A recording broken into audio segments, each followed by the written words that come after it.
It's been a minute since I've done a book haul. Are we ready? It's probably gonna be a lengthy one. Over 20 books. Also a book box unboxing. It's gonna be a time. It's gonna be a mood. That's new. Hello book reading friends, welcome back to my channel, or welcome if you're new. My name is Mel and today I bring you a massive book haul with over 25 books because in this household we don't know control and it's always chaos. It is what it is sometimes, and books have just been accumulating. These are not all new. These are books that I have been gathering up for like the past month and a half to 2 months. I did take all of the books out that I have previously hauled in reading vlogs and books that I have shown in like separate unboxings and stuff, just so that I'm not overly repetitive. I have also taken out books that I have mentioned in like TBRs and wrap-ups, again because I don't want to be too repetitive with you guys and like continuously show you the same books. So these are all books that you have yet to see on my channel that have been sitting on my bottom shelf for quite some time. So they've been here, they've been chilling, and now it's time for them to get their spotlight. These are all from different genres. We have graphic novels, we have contemporary novels, we've got fantasy, we've got sci-fi, we've got thriller, we've got horror, we've got a bunch of everything. We've also got translated works, we've got the OwlCrate Jr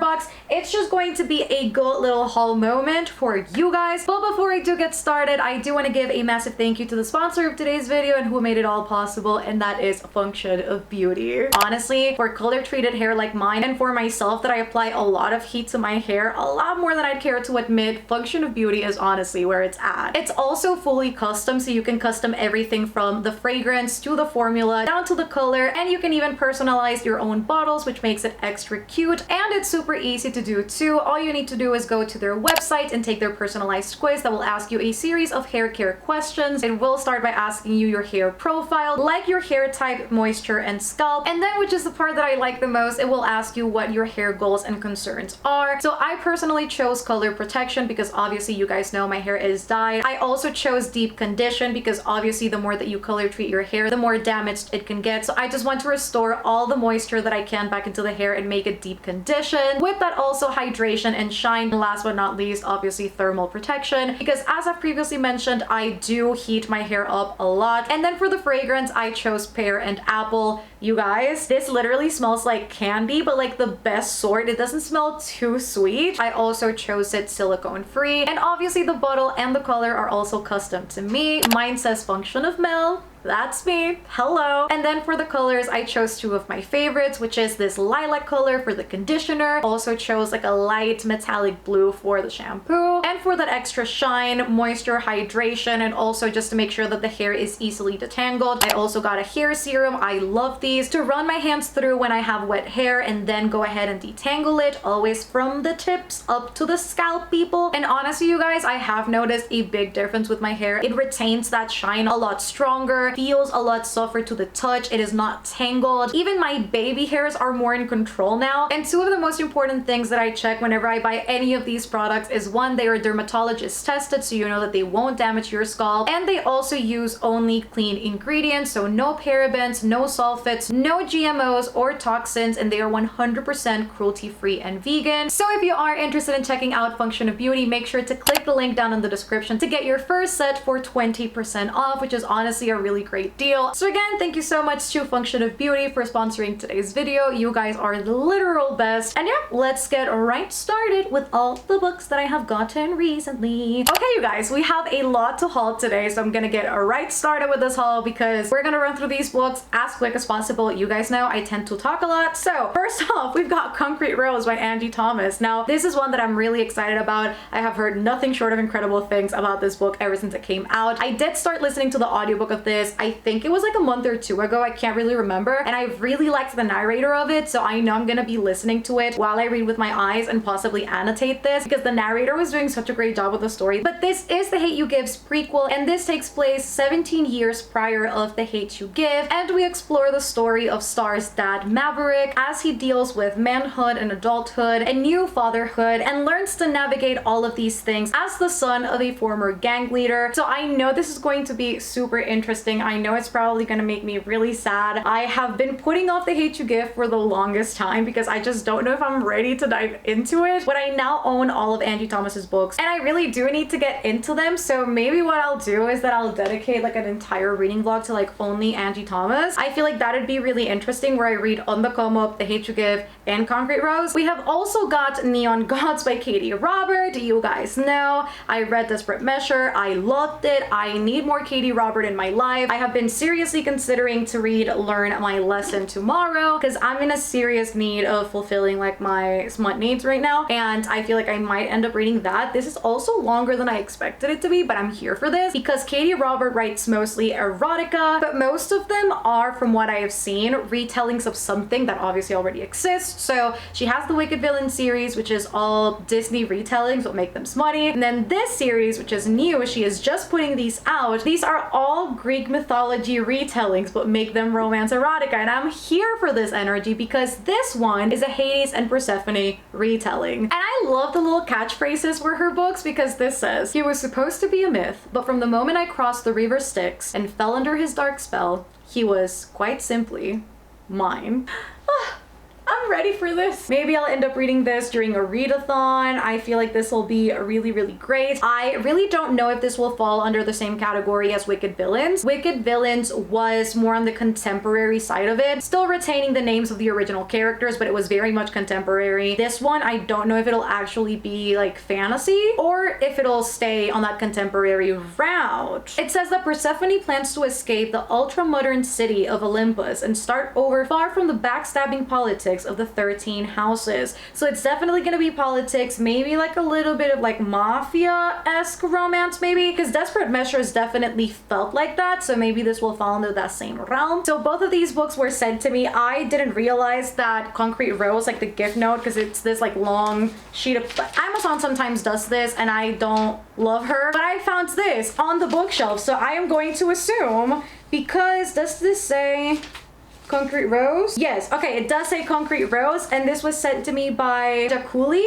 Please correct me if I'm wrong. And then Neon Gods was sent to me by Melissa. So thank you so much for sending both of these books my way. Lovely people. You definitely didn't have to, but I very much appreciate it. Also by Jack. I hope Jakuli doesn't mind me putting a nickname and saying Jack. They also sent March book 1 my way. This was not on my wish list, so it definitely surprised me when it got here because I always forget that people can get you things that are not on your wish list. I always forget. So I don't know what this is about, but this is by John Lewis, Andrew Aiden, and Nate Powell. March is a vivid first-hand account of John Lewis's lifelong struggle for civil and human rights, meditating in the modern age on the distance traveled since the days of Jim Crow and segregation. Rooted in Lewis's personal story, it also reflects on the highs and lows of the broader civil rights movement. So this seems to be kind of like a memoir of sorts, autobiography moment, but in graphic novel form, so that is interesting. I don't think I've quite seen that before, and let me know if you guys have read this because I had never heard of this before it got here, so thank you to Jack for sending this my way. I have an Alice Oseman, and that is Solitaire. This is Tori's story. That sounds kind of cool. Tori's story, that's pretty cool. But Tori, if you don't know, is Charlie's sister from the Heartstopper series, and she has her own moment, her own novel, her own installment. I fell in love with Tori in volume 4 in particular of Heartstopper. There was just something that tugged at my heartstrings with Tori, and just seeing her firsthand kind of more closely in that volume, and then also in the Nick and Charlie novella, it just hit different for me, and I knew that I had to read her story then. And the synopsis for this is super vague. It's her story, and she likes to sleep, she likes her blog, she used to have friends, at least then. Everything is changing now though. There is one Solitaire, she doesn't know what Solitaire wants, and there is one Michael Holden. That's all I know about this book. I really don't know what to expect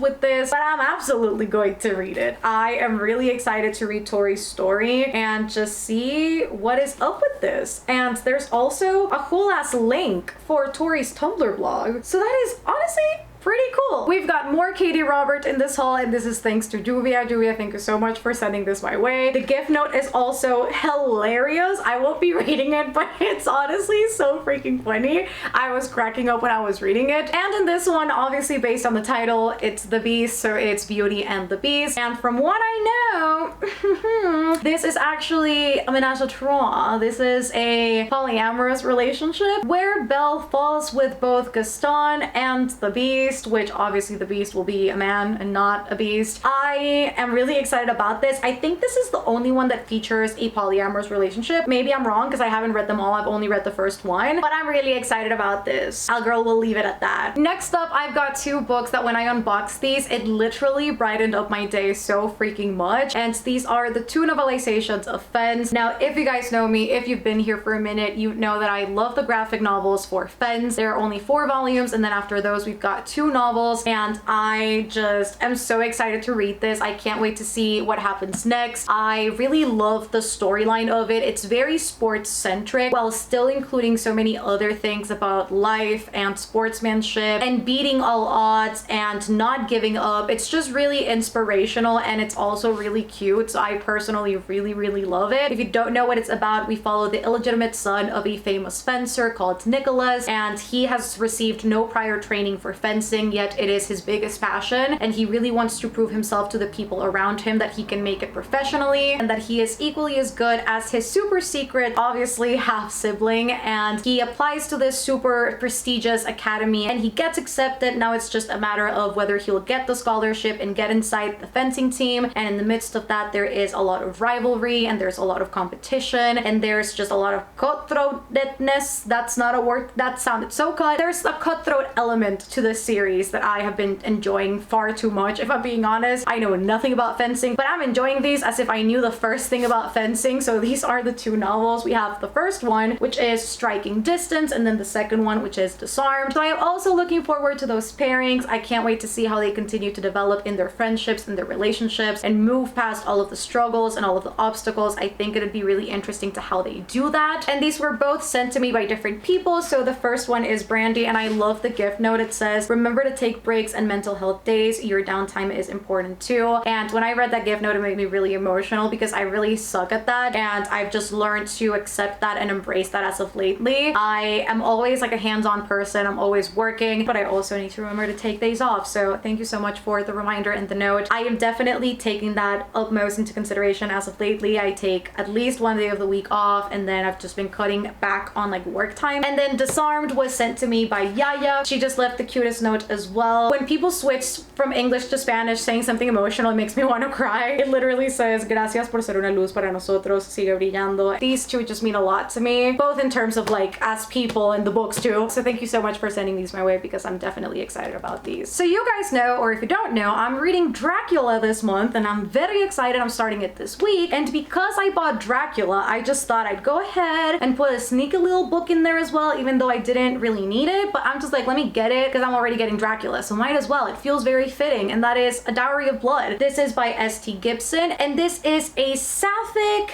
Wives of Dracula retelling story. I know that the writing is very lyrical, which you guys know me. I vibe with it. I love it. It's the love of my life. There's just something that hits all kinds of different with it. And right off the bat, the first little section, I opened this and I read this part when I got it. I never dreamed it would end like this, my lord. Your blood splashing hot flecks onto my nightgown and pouring in rivulets onto our bedchamber floor. But creatures like us live a long time. There is no horror left in this world that can surprise me. Eventually, even your death becomes its own sort of inevitability. That just, oh my god, I don't know if this will be written in a way where it's like addressed to Dracula. I really don't know what I am signing up with this one. I have heard very few people talk about this, but I feel like mostly the people that I have heard talk about this have really loved this book. So I have high hopes for it. I have hopes that I will love it. It's also floppy as hell and it's tiny too. It's like less than 300 pages. So I think this will be perfect for like a readathon book. I feel like this one right here might go into this month's readathon pile because this is perfect. Maybe I'll start out the readathon with this one while I'm still like 100% lucid. I also have Starfish by Akemi Dawn Bowman, and I know Akemi Dawn Bowman recently came out with another book, The Infinity Courts, which is a sci-fi. This seems to be more on the contemporary side, which I am really excited about. When I read the synopsis for this way back when, I really just clicked with it, and I feel like this is one of those books that are gonna mean a lot to me. Usually when I look into contemporaries, anything to do with the arts, anything to do with kind of, I guess, being being lost in life and finding your way and being uncertain as to where life is going. It just really hits a chord with me. Getting deep here for a second. I really like books like that because there's a sense of relatability for me, and there's a sense of reassurance as well that even if life seems uncertain, it will get better. So I read the synopsis for this, and that's kind of what it clicked for me, and Miss Diana made that happen. So Diana, kisses to you. Thank you for making it happen, because I have been really excited about this book ever since I found out about it. So in this one, we follow Kiko, who is half Japanese, and she has a really hard time saying what she's really thinking. She bottles it up most of the time, and she really struggles at home too with kind of her mother's expectations and making her feel unremarkable most times, and making her feel like her half Japanese heritage is really something that she doesn't understand. And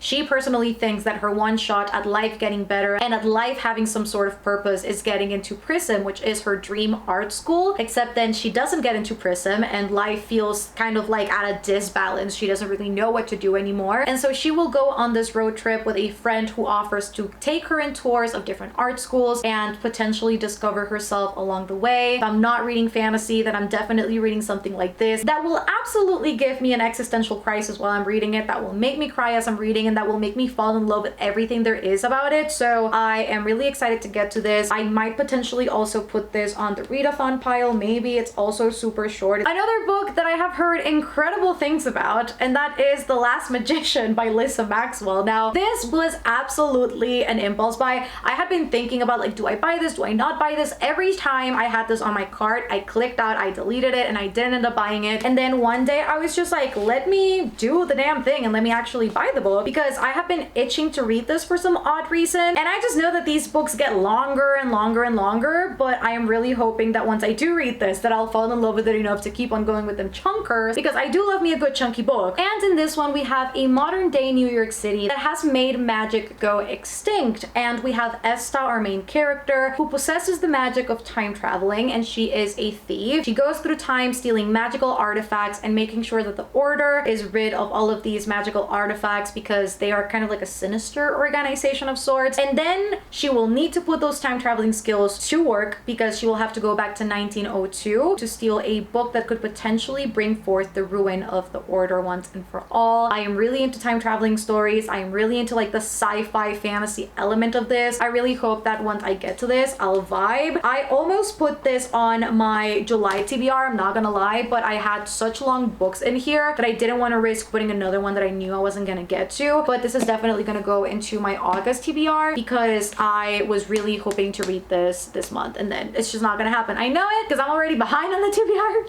so it's just not gonna happen. But August will definitely be the month. We have another stunning book, and this is The Ravens, and this is by Daniel Page and Cass Morgan. Now, I have heard of Daniel Page a million and one times. If you're into OG Booktube, then you'd know Dorothy Must Die, the Wizard of Oz retelling series that Daniel Page wrote. That was so big back in the day. Everybody loved it. Everybody was talking about it, and now Daniel Page is back, and this is obviously co-written with Cass Morgan, and I'm really excited about it. I have actually not checked. Okay, there's nothing under the dust jacket. I know this was an INVALUABLE book for December, I believe, and this was sent to me by Lucy, and this is how behind I am on hauling these books. The gift note says, congrats on 25k, Mel. Love from Lucy. Thank you, Lucy.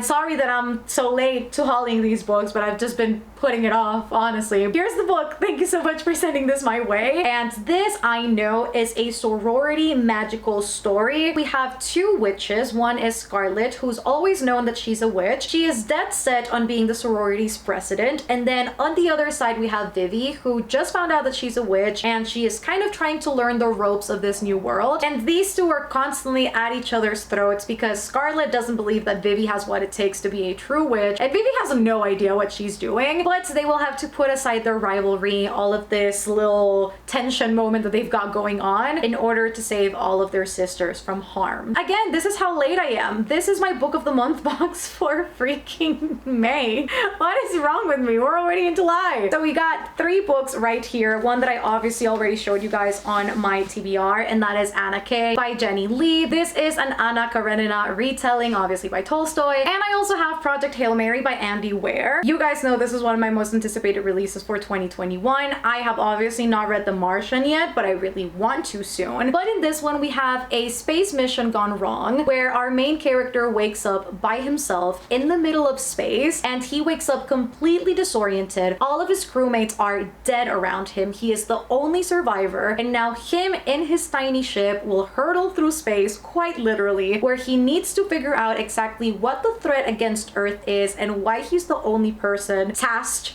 now with saving planet Earth. It seems really crazy. It seems like a race through time, and with the clock ticking down and the nearest human being light years away, he's got to do it all alone. Or does he? That part, I mean, will the aliens help him? See, this is the part that's interesting to me. I like space stories. I like space stories in movies, and I have found out that I like them more in books as well. And then last but not least, because I also have The Maidens, which I actually didn't even know that The Maidens was going to be a pick before I got to this one, but I got The Silent Patient by Alex Michaelides because, as you guys know, if you don't like any of the main picks for the month, you can choose one of the members' favorites instead. And this one popped up, and I was like, okay, I'm gonna take this as a sign that I really need to get this book. Also, it really creeps me out that the longer I look at this book, it's a face. I don't know if you guys can see it. Can you guys see it? But there's a face. It's a face. And I don't really know what this is about beside the fact that this is a psychological thriller. Alicia Berenson's life is seemingly perfect. A famous painter married to an in-demand fashion photographer. She lives in a grand house overlooking a park in one of London's most desirable areas. One evening, her husband, Gabriel, returns home late from work, and Alicia shoots him 5 times in the face and then never speaks another word.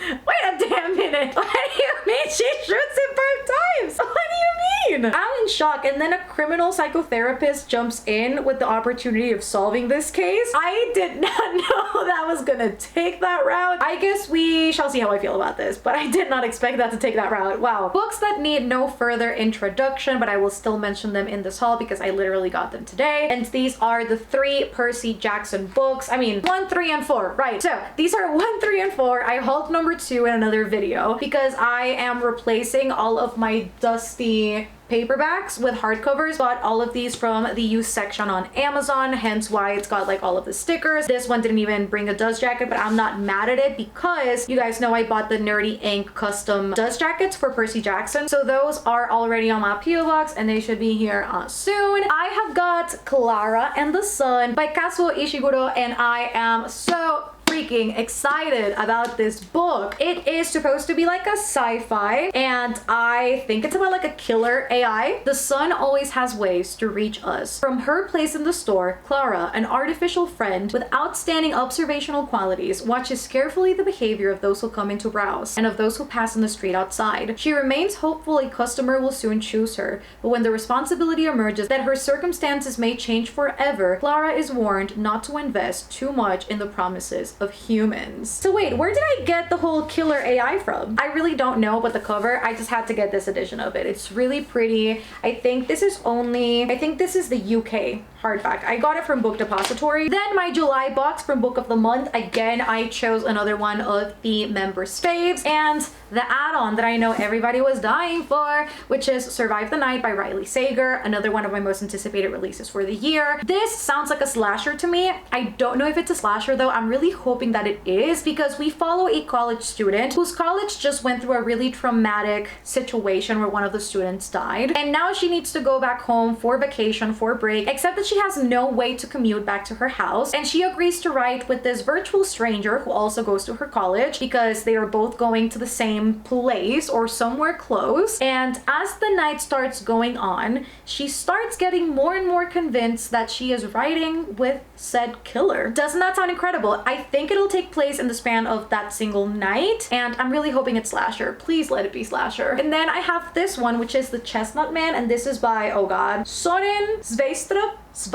And this is translated fiction. It is a horror slash thriller, and from what I saw, because I was really debating on like what to get from the members' faves this month, and when I saw the reviews for this on Goodreads, people were saying that it spooked the hell out of them, that they were super scared the entirety of this book, that nothing had ever scared them like this, that translated fiction, like translated horror, hits different because it's really horrifying, and all of that sold me on this. I barely even looked at at what this book is about before I pressed make book of the month. I was just like, get it. It's mine. And the tagline of this literally says, if you found one, he's already found you. This sounds terrifying, and I know it's about a psychopath who's terrorizing Copenhagen. That's as far as my knowledge goes. And I've always been super concerned with these types of stories to see how psychopathy is portrayed. I kind of had a similar experience with The Dark and Hollow Star where I was like, is this gonna be good? Is this gonna be bad? So I am really interested to see how this one's gonna go down. And it's actually quite lengthy. It's over 500 pages, but we'll see how I vote with this one. And now we have a stack of graphic novels and manga, all courtesy of some of you guys. So thank you so much. You guys know I love graphic novels. I love manga. It's just, I've been loving it more and more as the days go on. They serve as great palate cleansers. They're great for readathons. They're awesome for reading slumps, or just when I don't feel like really reading at all, despite it not being a reading slump. They're just really, really great. I will say though, I have no idea who got this one for me. So if you were the one that got this for me, please let me know down in the comments. This is The Girl from the Sea by Molly Knox. Isn't this cover just, oh my god, and the illustration style? I don't think I've ever read anything quite like this illustration style. I just love even the fact that it's like fully colored. It's just, oh my god, and it's sapphic too in the back.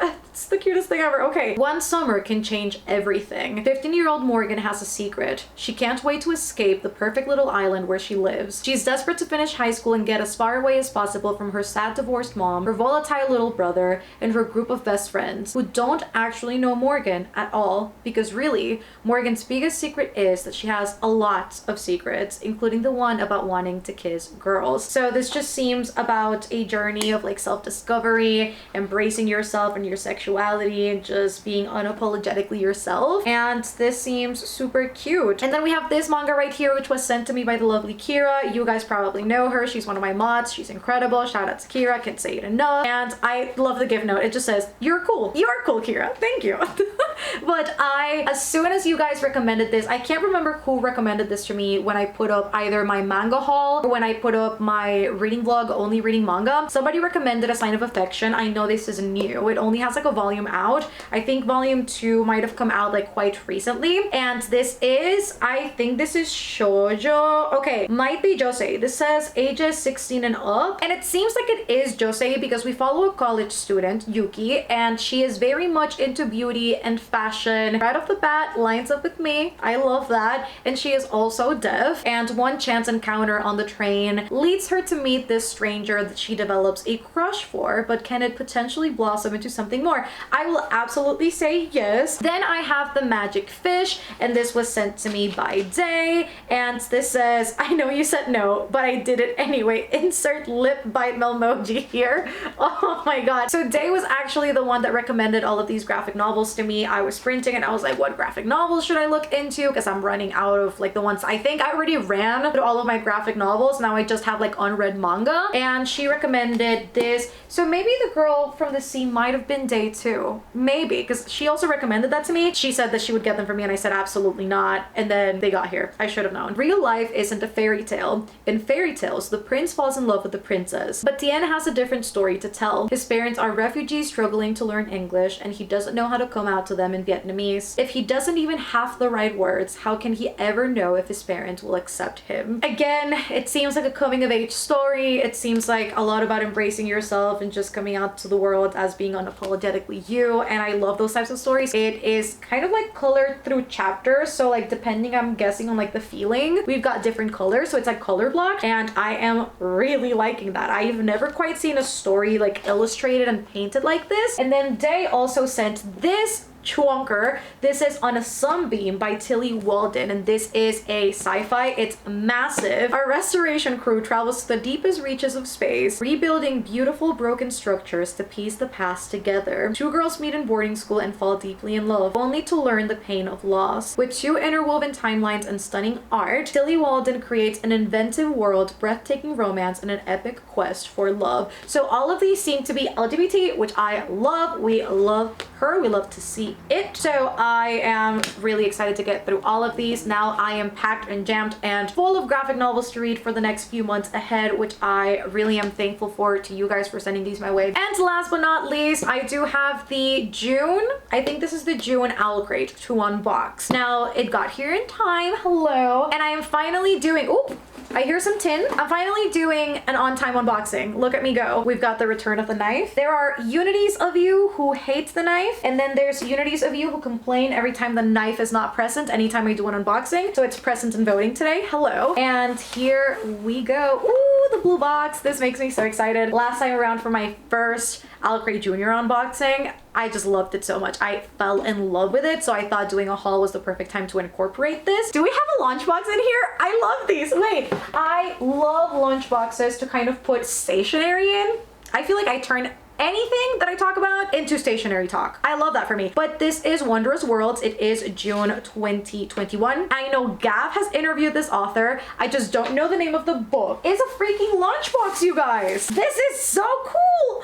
We've got Emerald City. Oh my god. That's the thing about books. They let you travel without ever moving your feet. You guys, this is stunning. What? I love this. This is the front of it. And then we have the back. This is absolutely gorgeous. I'm seeing this, which looks like it was a part of something. I just don't know what that something is. I think I found it. I think it unfortunately broke on the way here. And it definitely broke because there's a piece right here that's missing. Let me do the beauty guru shot. Going back to my roots. Hello. I can find a way to fix this. I'll just fix this with washi tape. And it's got like a little planet on top. It's really cute. I kind of wish that this wasn't broken though, because this is a really cute stationery moment. Oh, do we have a metal bookmark? I think we got a metal bookmark this one too. I am excited. My first metal bookmark was from OwlCrate 2 and it was beautiful. Let's see. Oh, the tassel is kind of like turquoise. This says, wherever you go, you take yourself with you. Oh my god, wait, by Neil Gaiman? Did Neil Gaiman write a middle grade that I don't know about? This is stunning. It's double-sided. It says the same thing on both sides. So I've been really into tassel bookmarks lately, so that is perfect. OwlCrate really got me into them. After getting that one, I've just been using them all the time. Then we have got this, and this says, this book belongs to. It looks like this. It's a little cardboard envelope. They are stickers. I am definitely, oh my god, you guys, when I annotate, wait, okay, so what I do every time that I have any Patreon buddy read, I write in there that it's a Patreon buddy read. This will be hella cute to put in those books. Or I can just put this on like a journal. I'll save a few for my journal and then I'll just use the rest of them in like actual books, but it looks like this. I swear, OwlCrate Jr. has some of the best items. Like, it seems super like dumb honestly, but I am here for all of the items on the book boxes, and OwlCrate Jr. really knows how to do them. Oh wait, is this a patch? Wait, is this a patch for your jacket? I have a jean jacket and it is not customized, but this though, this deserves to go on there. This says Literary Voyager. Oh, this deserves to go on my jean jacket. Could you imagine me on my jean jacket and right here it says Literary Voyager? I'll look like a camp instructor, but I'm here for this energy. So we have got the theme of July, and this is Creativity Conquers all in one stationery. Hello. Oh, what is this? You guys will see me freak out every time I get a stationery item in these boxes. I die. These are cute as hell. Is this like a letter? Are these are letters. Open here.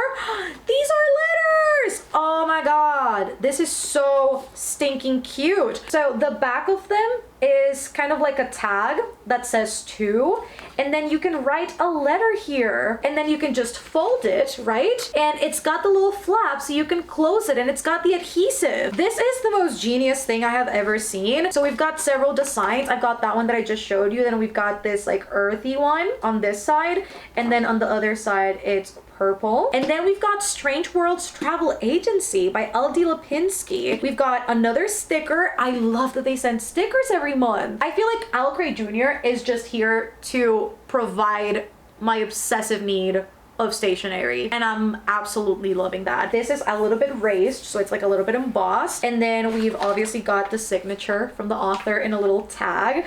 I love how everything is like so custom to the book. I love this. More book boxes should do this. The letter from the author is on the inside of the book. I appreciate this. At the Strange Worlds Travel Agency, each suitcase transports you to a different world. When 12-year-old Flick Hudson accidentally ends up in the Strange Worlds Travel Agency, she uncovers a fantastic secret. There are hundreds of other worlds just step away from us. All you have to do to visit them is just jump into the right suitcase. Then Flick gets the invitation of a lifetime, join Strange Worlds Magical Travel Society, and explore other worlds. This sounds super fun. Oh my god, look at the back of the book. Oh, it's suitcases. I love this. We have got the tin suitcase, which was designed by Anne Lambele. I will link all of these down below. We've got the fold and mail stationery, which was designed by Boy Girl Party, and I believe the pen was also designed by them. The book plates were designed by Eden Cook. We've got the Literary Voyager Merit Badge, designed by Aaron_Gibbs. We've got the tasseled bookmark, which was designed by The InDesign. And last but not least, the collectible sticker was designed by Amy Smarsh Johnson. I absolutely love this box. I am in love with OwlCrate Jr. for real. So yeah, you guys, that is it for today. Those are all of the books that I have for you. If you enjoyed this video, don't forget to give it a thumbs up and comment down below if you've read any of these and you've loved them. Let me know all of that down in the comments. If there are any books that you have bought recently and really are looking forward to reading, also let me know that in the comments down below. And if you reach the end of the video, let's leave some suitcase emojis down below in honor of the OwlCrate box, which was very suitcase centric. I am really into that, and the emoji is super cute. So let's leave that down in the comments if you reached the very end. Don't forget to subscribe down below if you haven't already. I am constantly uploading videos that I'm sure you don't want to miss, around 2 to 3 videos a week, so I'm sure you don't want to miss any of those. And if you want more exclusive content from me, live streams, early access to videos, exclusive videos, a Discord server, buddy reads, a book club, a podcast, literally anything and everything in between, we do so much.